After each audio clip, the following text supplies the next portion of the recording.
Please be advised that everything in my video is purely for entertainment purposes. These are purely my thoughts and opinions and are subjective. I must advise you to please do your own research. All media users found on the public domain and are fair use and fair dealings.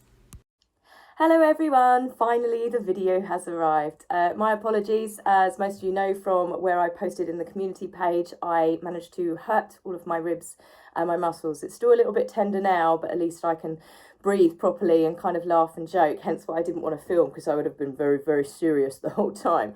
See, I did it sneezing. We think my sneezes, they either come with a really big warning and then they don't happen, or they come with no warning at all. So what happens is, as I sneeze, I'm also screaming at the same time because I've made myself jump.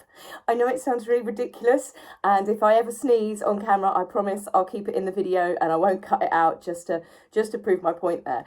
But yeah, no, so it's really pulled on my ribs, and I just got a little bit worried about it because I only had my second jab the other day, and then you hear all these horror stories in the newspapers, so I went and got it checked out. But yes, I'm fine. Just need to definitely just try not to sneeze or to laugh hysterically, which, as you can tell from me, it's a little bit difficult. So this video is called Dear Thomas. I decided to do an open video of what I would say to Thomas Markle. We obviously heard from Thomas Markle Jr., which is Meghan's half-brother, who wrote a letter to Prince Harry saying don't do it. He was attacked, as was his sister Samantha Markle, for all of the things that they said, and everything they said has actually come out, well, it's pretty much been the truth. They were vilified in the media, and especially by Meghan's PR, you know, talking about the fact they're just making it out because they're bitter and jealous and they're trying to make money off her. But when you look at the way that they've attacked the royal family now and everything, all of the lies that are coming out this week has been, well, it's open season, really. I said it in my last video, once she's had that baby, everything seems to be coming out now. Lots of stuff is being debunked, but I'm going to do another video where I'm going to cover some of the stuff that has definitely just come out, and it's just been lies. This is where I think that, I don't just think they're vengeful, I think that there's something like, they can't be quite right in the head for them to be able to just lie so completely and not think that the public will check it out. You know, from anything from Lilibet's name to the fact they bought the domain names like, you know, days before and stuff, and it's like, people can actually find out this information, so why would you lie knowing that people are actually going to look this up and it can be debunked? Very, very strange behaviour. Famously, also talking of letters, we had the open letter that Meghan wrote to the public, to her father, Thomas Markle. In my opinion, it was always written for public consumption. I recently watched parts of Thomas Markle's latest interview with 60 Minutes Australia, and I just thought, do you know what? I'm going to get my thoughts and opinions across to what I would say to Thomas Markle. Dear Thomas, no one can deny how much that you have been vilified in the press and the media. You never did anything to deserve it. You always had negative coverage from the moment that people started hounding you prior to the wedding. I have no idea why Meghan decided to paint you out as such a villain, but then when we look at everything that is going on now, we can see that she doesn't always tell the truth. And she's quite happy to attack people and cut people off. And please, please, please stop apologising over those photographs. The punishment did not suit the crime, and we can see it. I could see that.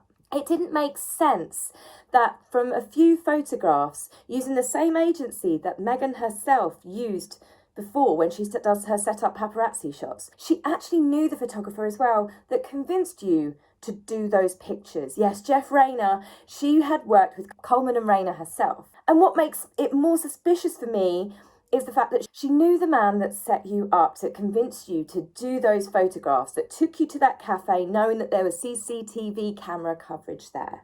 And not only that, she has used the very same photographer and company since they moved to LA.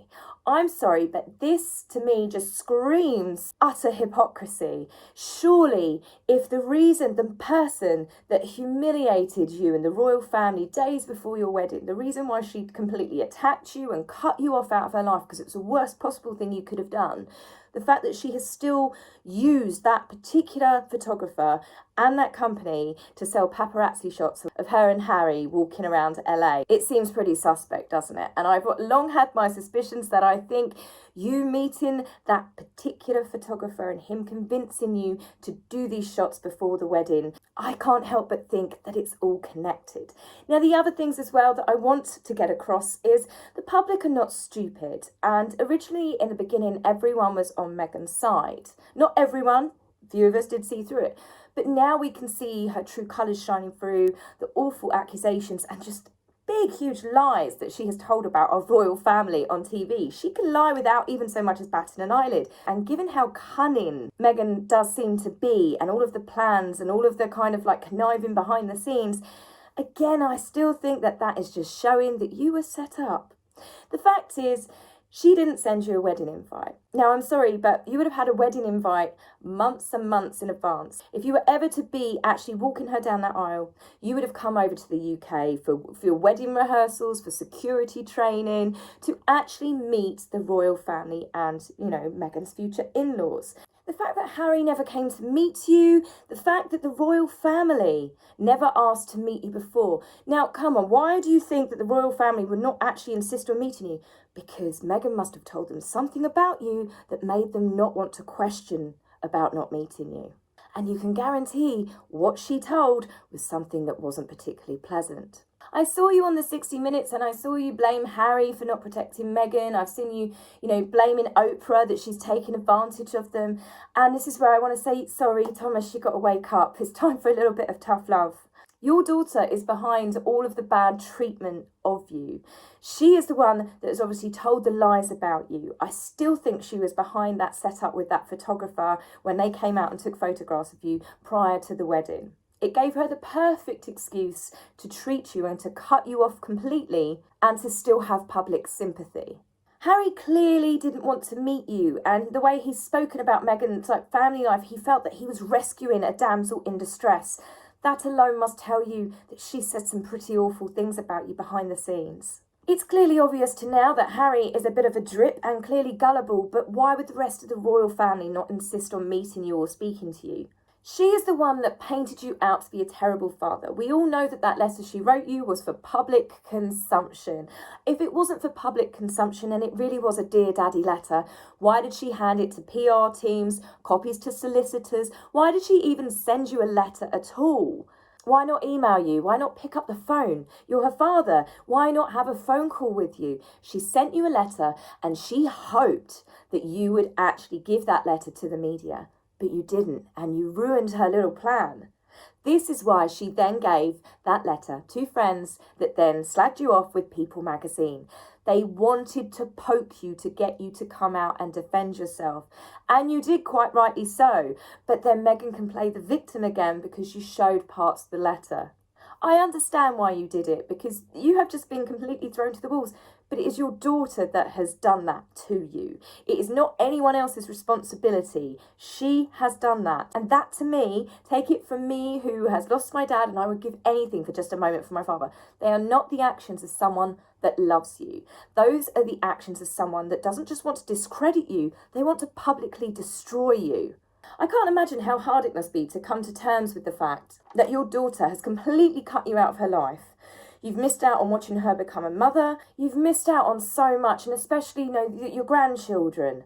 But I have to say, Thomas, if she did not warm and break down, if her first pregnancy with Archie did not actually make her soften and made her feel a little bit of compassion or remember any sort of love that she had for you, the second baby is not going to do it either.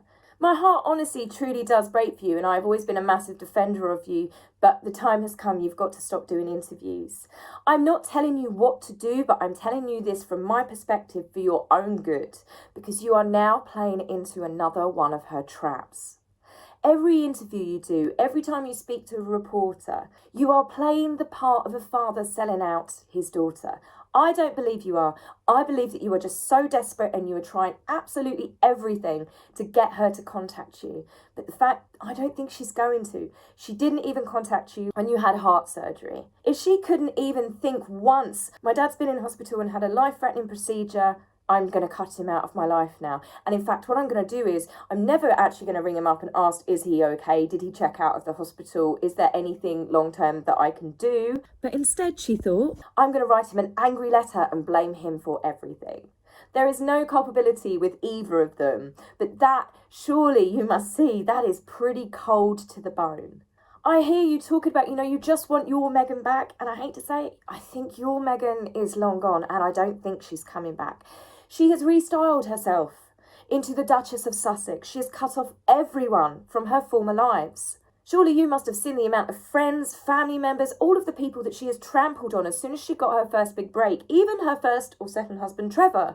Once she got that second season renewal of Suits, she ditched him. And maybe you just thought, being who you were and being, her father, that she loved you, that it would never happen to you. But it has happened to you. She's done it to everyone. Look now how she has turned against the royal family, the family that she never had. I don't know what's happened to her, and I can only think that deep down she has always been this kind of selfish person. But from what you seem to be chasing, I think you're chasing something that's just not there anymore. You're chasing a ghost. She dumped you before the wedding. The royal family had said every time that they asked Meghan about arrangements for you, Meghan had told them that she was sorting it out, which clearly she wasn't. So she was lying back then. You obviously just didn't fit in her new life for whatever reason. Maybe because you're the only person that she's told so many lies that the moment that her family, her future in-laws would have met you, you would have just casually no, that's not true. No, I don't know why she told you that. You would have been the one that would have unstuck all of her glue to make sure she got that wedding. And that is the cold hard truth of it. In your recent interview, 60 Minutes Australia, someone asked you, they said, what bit of advice would you give for Harry? And you said, stop talking about the royals. Stop giving away the royals' secrets.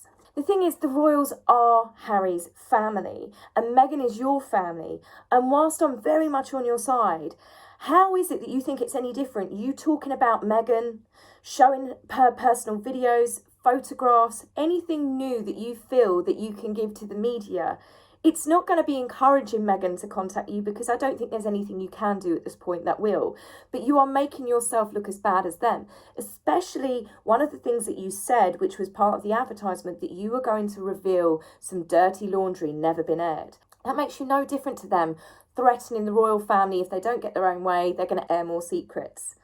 You are doing exactly the same. And Thomas, I don't think you should put yourself down on that level. What they have done to you is absolutely disgusting. But they have outed themselves and the world has seen that both of their true colours now. So people naturally have a sympathy before you and they're now beginning to realise the people that might have initially believed her and gone against you can now see how manipulative and vindictive they are to absolutely everyone in their lives. The thing is, everyone can see, look how Meghan and Harry have turned on the royal family, on the UK public that loved and supported them, all of the money that was spent on them, and they have literally spat everything, every single bit back in everyone's faces. They have not been grateful for anything. They've showed no appreciation for anything. And all they have done is pass blame. Every single person in their lives that they can think of to blame, they've blamed, including you. So you're no longer alone.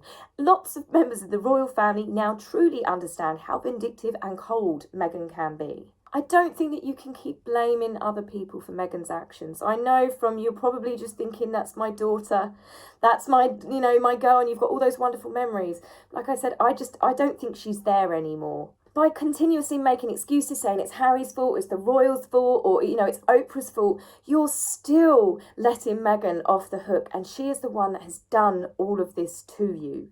It's not her friend, she's not 17 years old, she is near enough a 40-year-old or 40-plus-year-old woman that has chosen to do this to you. But she has got no place in her life for you. You might take some comfort in the fact that she's done it to absolutely everyone, and you can see all of the horrors that is playing out across the British media, all of the lies that they're told and all of the attacks they have done on staff, members of Harry's family, the UK public, the UK media. You are not alone in everything that you have experienced in the last 3 years since Harry met Meghan. And at one point it would have been like a love story film, but it's now turning out, when Harry met Meghan, it's turned into a bit of a horror film, if I'm completely honest.